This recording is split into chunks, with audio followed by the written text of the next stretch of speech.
হয়েছে। এই হাদিস কালেকশনের জন্য ইমাম আহমদ ইবনে হাম্বল বছরের পর বছর, যুগের পর যুগ, শহর থেকে গ্রাম, গ্রাম থেকে শহর চষে বেরিয়েছেন। ওনার শেষ জীবনটা উনি হাদিস সংগ্রহের কাজে ব্যয় করেছেন। একবার এক সফরে তিনি রাত্রিবেলা বেরোলেন। ইস্তেগফার পড়লে যে কি করে মানুষ মুস্তাজাবুদ দাওয়া হয় শুনেন। রাত্রিবেলা সফরে তিনি বেরোলেন, হাদিস সংগ্রহের সফর। পথিমধ্যে এক মসজিদে মাগরিবের নামাজ পড়লেন, এশার নামাজ পড়লেন। প্রচন্ড শীত। তিনি ভাবলেন আজকের রাতটা মসজিদেই কাটায় দেই, ফজরের সালাত পড়ে তারপরে বেরোবো। ব্যাগ থেকে কাঁথা বের করে তিনি শুয়ে পড়লেন। কিন্তু মসজিদের দারোয়ান এসে বলে, মসজিদে তো থাকা যাবে না, আপনি বের হন। ইমাম আহমদ ইবনে হাম্বল বললেন, আমি বৃদ্ধ মানুষ, প্রচন্ড শীত, কই যাব? আমি ফজরেরও মুসল্লি, ফজর নামাজ এই মসজিদে পড়বো, আমার এই বাজান তুমি থাকতে দাও। দারোয়ান বলেন, নো, থাকা যাবে না, মসজিদে থাকা যাবে না, বের হন, না হলে গাঠটি সহ বের করে দেব। চিনে নাই এটা যে ইমাম আহমদ ইবনে হাম্বল, সে বুঝতে পারে নাই। তো দারোয়ানের সাথে সুবিধা করতে না পেরে ইমাম আহমদ ইবনে হাম্বল ব্যাগ নিয়ে বেরোয় গেলেন। প্রচন্ড শীত, কাঁপছেন। হঠাৎ দেখে সামনে এক বাজার। ওই বাজারে এক খাব্বাজ বসে আছে। খাব্বাজ মানে রুটি বিক্রেতা। খাব্বাজ মানে যুবক, একজন রুটি বিক্রেতা, রুটি বিক্রি করে। যে যুবককে সালাম দিলেন, আসসালামু আলাইকুম। যুবক পড়লো, আলাইকুম আসসালাম। ইমাম আহমদ ইবনে হাম্বল বলল, যুবক, আমি মুসাফির মানুষ, থাকার জায়গা নাই, প্রচন্ড শীত। এই যে তুমি চুলার মধ্যে উনুনে রুটি বানাচ্ছ, আমি যদি তোমার চুলার পাশে বসে রাতটা কাটাই, তোমার কোনো সমস্যা হবে? যুবক বলেন, নো, কোনো সমস্যা নাই। আহলান ওয়া সাহলান ওয়া মারহাবান বিক, খোশ আমদেদ, সুস্বাগতম, আসেন। আপনি আমার চুলার পাশে বসে আগুন পোয়ালে আমার সমস্যা কি? আসেন, আসেন, বসেন, আপনি মুরব্বী মানুষ। ইমাম আহমদ ইবনে হাম্বল আল্লাহ শুকরিয়া করে চুলার পাশে বসে শীতের রাতে চুলা থেকে তাপ নিচ্ছেন, আগুন পোহাচ্ছেন। আর তিনি দেখতে লাগলেন যুবক আটা দিয়ে রুটি বানায় আর পড়ে আস্তাগফিরুল্লাহ, রুটির খামির বানায় আর পড়ে আস্তাগফিরুল্লাহ, গোল গোল করে খামির দিয়ে দলা বানিয়ে সাজিয়ে রাখে আর পড়ে আস্তাগফিরুল্লাহ। রুটি বেলুন দিয়ে বলে এটারে চুলার ভেতরে ঢুকায় আর কি পড়ে আস্তাগফিরুল্লাহ। ক্রেতা আসলে ক্রেতাকে রুটি দেয় আর পড়ে, ক্রেতার হাত থেকে টাকা নিয়ে ক্যাশ বক্সে রাখে আর কি পড়ে। ইমাম আহমদ ইবনে হাম্বল তো অবাক, ঘটনা কি? আসার পর থেকে এই যুবকটারে দেখতেছি খালি পড়ে আস্তাগফিরুল্লাহ, আস্তাগফিরুল্লাহ। তিনি কৌতূহল বশত বললেন, যুবক, মা লাকা ইয়া শাব দাইমান তাকরাউনা আস্তাগফিরুল্লাহ। হে যুবক, তোমার ঘটনাটা কি? আসার পর থেকেই তুমি শুধু দেখতেছি পড়তেছো আস্তাগফিরুল্লাহ, আস্তাগফিরুল্লাহ, কারণটা কি? যুবক বলে, আমি সবসময় ইস্তেগফারের সাথে আঠার মতো লেগে থাকি, আর লেগে থাকার কারণে এর বরকতে আল্লাহ আমাকে মুস্তাজাবুদ দাওয়া বানিয়ে দিয়েছে। মানে আল্লাহ আমাকে এমন বানিয়েছে যে আমি দোয়া করা মাত্রই আমার দোয়া কবুল করে কে? আল্লাহ। ইমাম আহমদ ইবনে হাম্বল বললেন, আনতা মুস্তাজাবুদ দাওয়া, তুমি মুস্তাজাবুদ দাওয়া, মানে তুমি দোয়া করলেই সেটা কবুল হয়ে যায়? যুবক বলে, না, আনা মুস্তাজাবুদ দাওয়া, আমি আমার জীবনে যত দোয়া করেছি সব কবুল করে নিয়েছে কে? আল্লাহ। আমি মুস্তাজাবুদ দাওয়া, আমি দোয়া করতে দেরি কবুল হতে সেটা দেরি হয় না। তবে আমার পুরো জীবনের সব দোয়া কবুল হলেও একটা দোয়া এখনো কবুল হয় নাই। এটা শুনে ইমাম আহমদ ইবনে হাম্বলের কৌতূহল, কিউরিসিটি আরো বেড়ে গেল।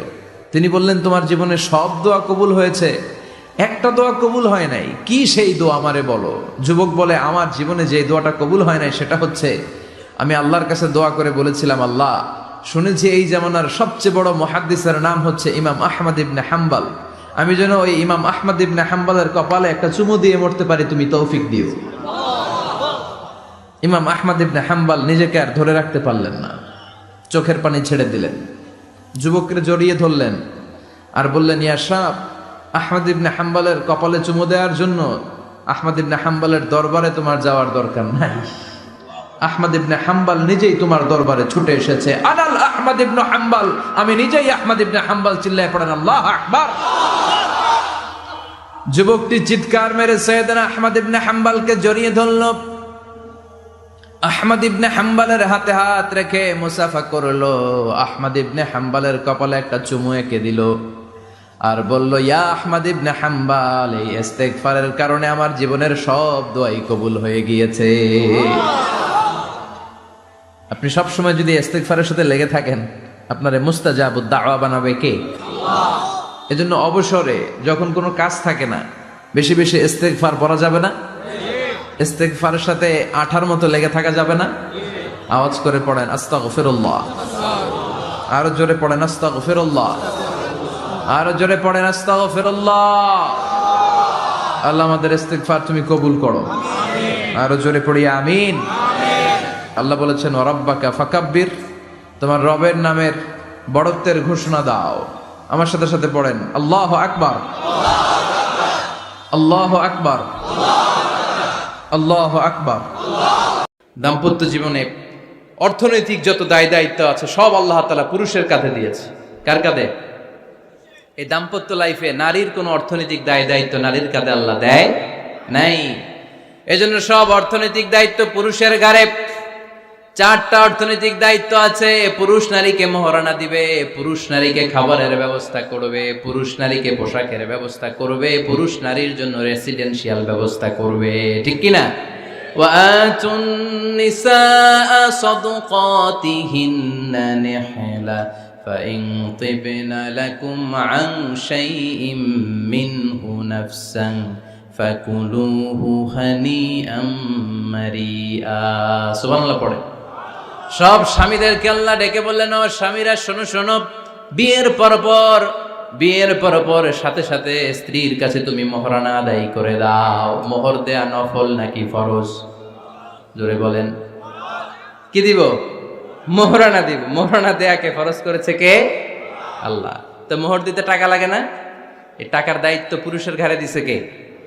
2 নাম্বার দায়িত্ব আলাল মাউলুদি লাহু রিজকুহুন্না ওয়া কিসওয়াতুহুন্না বিল মা'রুফ। স্বামী স্ত্রীর জন্য খাদ্যের ব্যবস্থা করবে, পোশাকের ব্যবস্থা করবে। 3 নাম্বার ওয়াসকিনুহুন্না মিন হাইসু সাকানতুম মিন ওয়াজদিকুম। নিজের সামর্থ্যের মধ্যে থেকে স্ত্রীর জন্য রেসিডেন্সিয়াল একটা এরিয়ার ব্যবস্থা করে দিবে। সুবহানাল্লাহ পড়ে। তাহলে অর্থনৈতিক দায়িত্বের মধ্যে 4টা: মোহরানা দেয়া, মিলস খাবারের ব্যবস্থা করা, মানে ফুডিং অ্যান্ড ক্লোথিং, পোশাকের ব্যবস্থা করা, সর্বশেষ রেসিডেন্সিয়াল ব্যবস্থা করা। এই যে অর্থনৈতিক সব দায়িত্ব, খরচ যেখানেই আছে, সব দায়িত্বগুলো পুরুষের কাঁধে দিল কে? চিল্লায় বলেন কে? আল্লাহর জান্নাত পাওয়ার ক্ষেত্রে একে অপরের সহযোগী। আপনি একা জান্নাতে যাবেন, ভাবি জাহান্নামে, এটা আপনি চান? ভাবি একা জান্নাতে যাবে, আপনি যাবেন না, এটা ভাবি চায় না। তাহলে গেলে একসাথেই যান না, একসাথেই যান, একসাথেই যাবেন, আলাদা না। এজন্য আল্লাহর আনুগত্যে, আল্লাহর ইবাদতে, দাম্পত্য জীবনে একে অপরের সহযোগী হতে হবে। আবার ভাইরা ভাবিদেরকে অহেতুক সন্দেহ করবে না। এই ওদিকে গেলা কেন, ওদিকে তাকাইলা কেন, এটা করলা কেন, ওইটা করলা কেন, দেখি তোমার মোবাইল, তোমার মোবাইলের গ্যালারি দেখি, লক করে রাখছো কেন, লক খোলো। আছে না নাই? অহেতুক সন্দেহ ফ্যামিলিটারে জাহান্নামের টুকরা বানিয়ে দেয়। হ্যাঁ, ভ্যালিড কোনো অপরাধ যদি স্বামী করে ফেলে, ভ্যালিড কোনো অপরাধ যদি স্ত্রী করে ফেলে, পরকীয়ার কোনো বিষয় যদি প্রমাণিত হয়, বসেন, কনসাল্ট করেন, একে অপরের সাথে কথা বলেন, জিজ্ঞেস করেন। কিন্তু অহেতুক, আমি অনেক ফ্যামিলি এরকম দেখেছি, আমার কিছু বন্ধুকেও আমি দেখেছি যে এদের অবস্থা খুব খারাপ, খালি সন্দেহ করে। আছে না নাই? এই সন্দেহের রোগটা বড় রোগ, এই রোগ থেকে বেরিয়ে আসতে হবে। স্বামী ভুল করলে স্ত্রী সুন্দর করে শুধরে দিবে, স্ত্রী ভুল করলে স্বামী শুধরে দিবে। ফজরের সময় স্ত্রী হাজবেন্ডকে ডেকে দিবে, উঠতে না চাইলে ঠান্ডা পানির ছিটা দিবে। কারণ জান্নাতে একা যাওয়া যাবে না, গেলে দুইজনই যাব। কথা কয় না? দুইজনেই জান্নাতে যাওয়ার দরকার আছে না নাই? যত বেশি আপনারা আল্লাহর আনুগত্যে আগাতে পারবেন, তত আপনাদের মহাব্বত বাড়াই দিবে কে? এই যে হাজবেন্ড ওয়াইফের ভালোবাসাটাকে বলে লাভ পিরামিড। কি pyramid? Love pyramid, like triangle, ত্রিভুজ আকৃতির। হাজবেন্ড ওয়াইফের ভালোবাসাটা ত্রিভুজ আকৃতির। The closer the couple comes to Allah, the closer they comes to each other. Husband wife যত বেশি আল্লাহর কাছে যাবে, তারা নিজেরাও নিজেদের তত কাছে যাবে। হাজবেন্ড ওয়াইফ আল্লাহর সম্পর্ক থেকে যত দূরে সরে যাবে, তারা নিজেরাও নিজেদের থেকে তত দূরে সরে যাবে। ঠিক কিনা? ত্রিভুজ চিনেন আপনারা? ত্রিভুজের কয় কোণা? হ্যাঁ, 3 কোণা। এই যে এরকম লাভ পিরামিড, 3 কোণা। এই উপরের কোণায় আল্লাহর অবস্থান, আর এই কোণায় স্বামী, এই কোণায় স্ত্রী। তো তারা আল্লাহর দিকে যত যাবে, নিজেরাও তত কাছে যাবে। আর তারা আল্লাহর সম্পর্ক থেকে যত দূরে চলে যাবে, নিজেদের মধ্যে দূরত্ব বাড়তে থাকবে। ঠিক ঠিক কিনা? পিরামিডটা বুঝতে পারছেন? ত্রিভুজ আকৃতির, সম্পর্কটা লাভ পিরামিড এরকম, 3 কোণা। উপরের কোণায় থাকে আল্লাহ, এদিকে স্বামী, এদিকে স্ত্রী। তারা যদি আল্লাহর কাছে উভয়ে যেতে চায়, উভয়ে কাছাকাছি আসতেছে না? কথা বলেন না কেন? আর আল্লাহর আনুগত্য আবাদত থেকে দুইজন যদি দূরে সরে যায়, তাহলে দুজনের দূরত্ব বাড়িয়ে দেয় কে?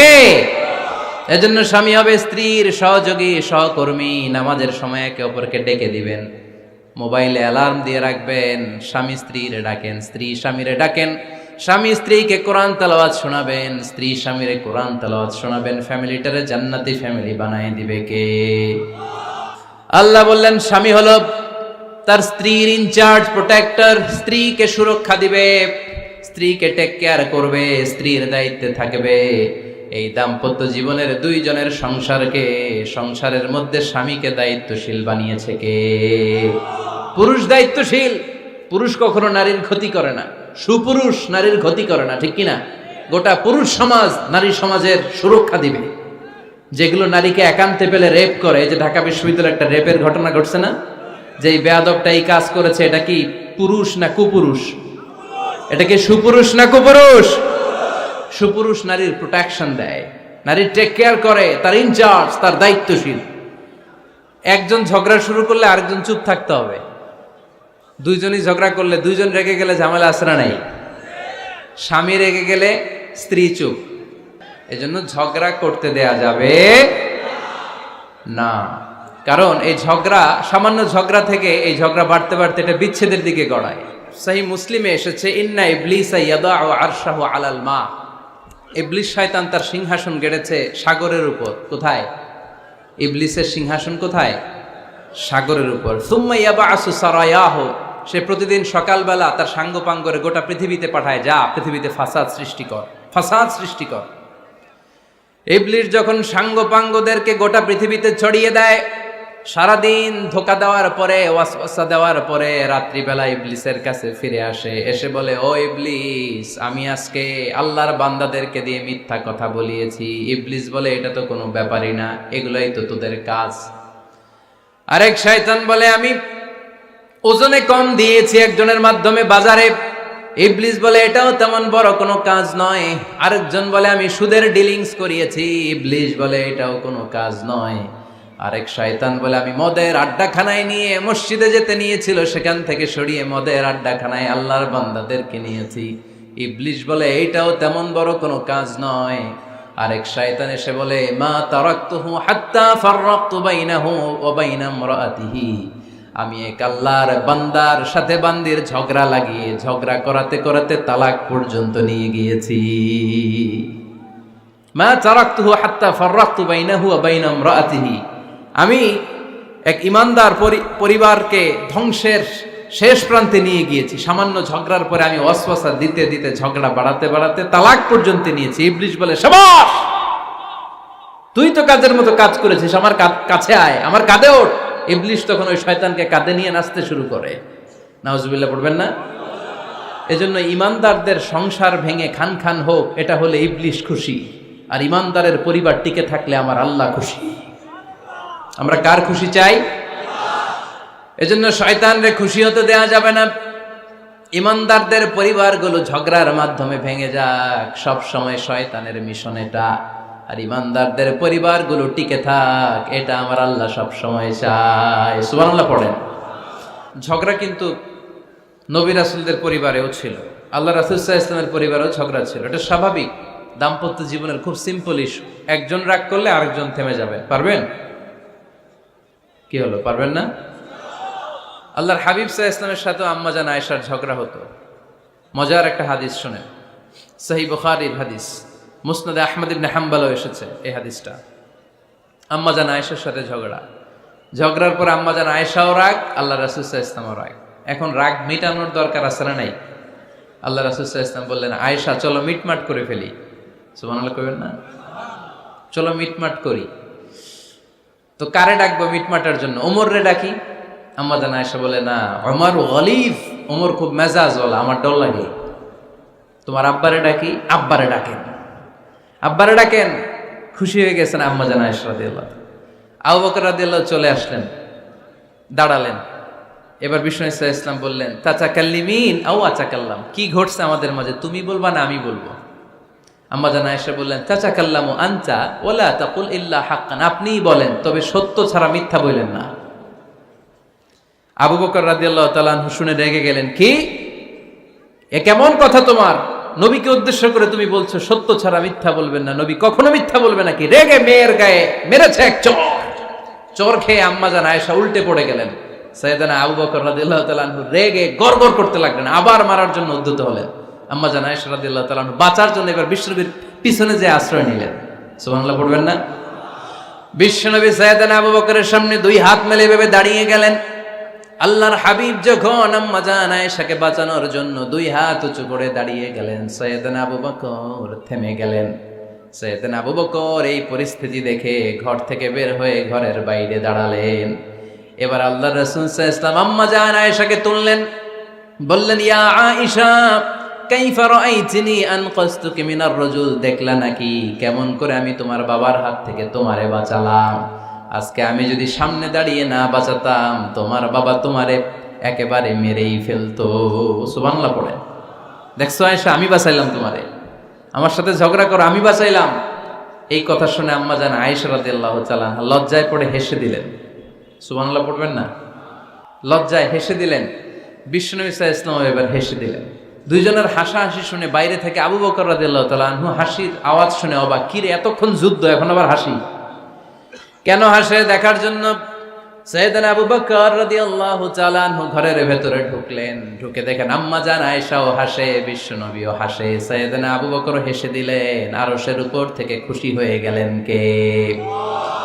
এবার সাইয়েদানা আবু বকর বলেন ইয়া রাসূলুল্লাহ ইয়া হাবিবাল্লাহ আশরিকানি ফি সিলমিকুমা কামা আশরাকতুমানি ফি হারবিকুমা। নবী গো, আপনাদের দুইজনের মধ্যে যুদ্ধ লাগলে যেমনি মিটমাট করার জন্য আপনি আমারে ডাকেন, আপনাদের এই আনন্দ ঘন মুহূর্তগুলোতে শরীক হওয়ার জন্য মাঝে মাঝে আমারে ডাকেন। সুবহানাল্লাহ পড়েন। আপনাদের মধ্যে যুদ্ধ লাগলে সন্ধি করার জন্য যেমনি আমারে ডাকেন, আপনারা যখন আনন্দ ঘন পরিবেশ এরকম খুনসুটি করেন, হাসাহাসিতে মেতে ওঠেন, তখন একটু আমারে রাখেন। সুবহানাল্লাহ পড়বেন না?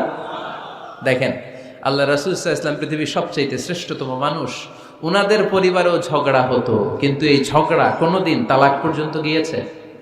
কথা বলেন না কেন? আল্লাহর হাবিব সাল্লাল্লাহু আলাইহি ওয়াসাল্লাম তার কোন স্ত্রীকে তালাক দিয়েছেন? তার মানে নবীদের ফ্যামিলি তো ঝগড়া এগুলো হতো, কিন্তু এটা তালাক পর্যন্ত গড়াতো না, ঠিক কিনা? তাহলে এখন থেকে আমাদের এই স্লোগান নিতে হবে যে ঝগড়া করলেও আমরা ডিভোর্সের দিকে যাব না। পারা যাবে? আর একজন রেগে গেলে আরেকজনকে চুপ থাকতে হবে। ভাবি রেগে গেলে আপনি চুপ। দাম্পত্য জীবনের কোনো গোপন কথা অন্যের কাছে শেয়ার করা যাবে না।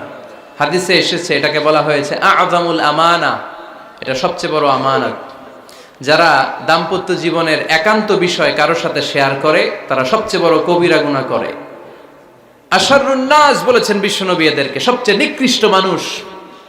ইয়াউমাল কিয়ামাতি মানজিলাতান, আল্লাহর কাছে কিয়ামতের দিন সবচাইতে নিকৃষ্ট হয়ে দাঁড়াবে ওই দম্পতি, ওই নারী কিংবা ওই পুরুষ। তুফদি ইলা যাওজিহি ওয়া ইউফদি ইলা যাওজিহা সুম্মা ইউনশিরু সিররাহা, তারা একান্ত সময়ে ফিজিক্যাল ইন্টিমেসিতে যা করে এটা পরে মানুষের কাছে বলে বেড়ায়, এরকম আছে না নাই? খবরদার, এটা বড় কবিরা গুনাহ। অনেক বোনরা একসাথে হলে দাম্পত্য জীবনের বিভিন্ন গোপন বিষয় নিয়ে কথা বলে, আছে না নাই? অনেক পুরুষরা একে অপরের সাথে বন্ধুদের সাথে বিভিন্ন বিষয় নিয়ে শেয়ার করে, এটা এমন ওইটা এমন, এগুলো বলা যাবে? আর সিবাউ হারাম, দাম্পত্য জীবনের সব বিষয়, স্বামীর সব বিষয় স্ত্রীর কাছে আমানত, স্ত্রীর সব বিষয় স্বামীর কাছে আমানত রেখেছে কে? দাম্পত্য জীবনের এই প্রাইভেট লাইফের কোনো কিছু কিয়ামত পর্যন্ত অন্যের কাছে প্রকাশ করাকে হারাম ঘোষণা করে দিয়েছে কে? এজন্য খবরদার আমার বোনেরা, একসাথে মহিলারা হলে পেটের কথা পিঠের কথা সব বের করে দেয়, আছে না নাই?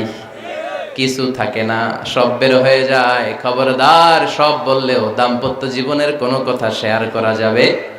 আমার ভাইয়েরা খবরদার, আপনাদের দাম্পত্য জীবনের কোনো কথা আপনার বন্ধুর সাথে শেয়ার করতে পারবেন না। এগুলো ফ্যামিলি শান্তি নষ্ট করে, দাম্পত্য জীবনের সুখকে নষ্ট করে। Rose TV 24. Enjoy by listening to the Holy Quran.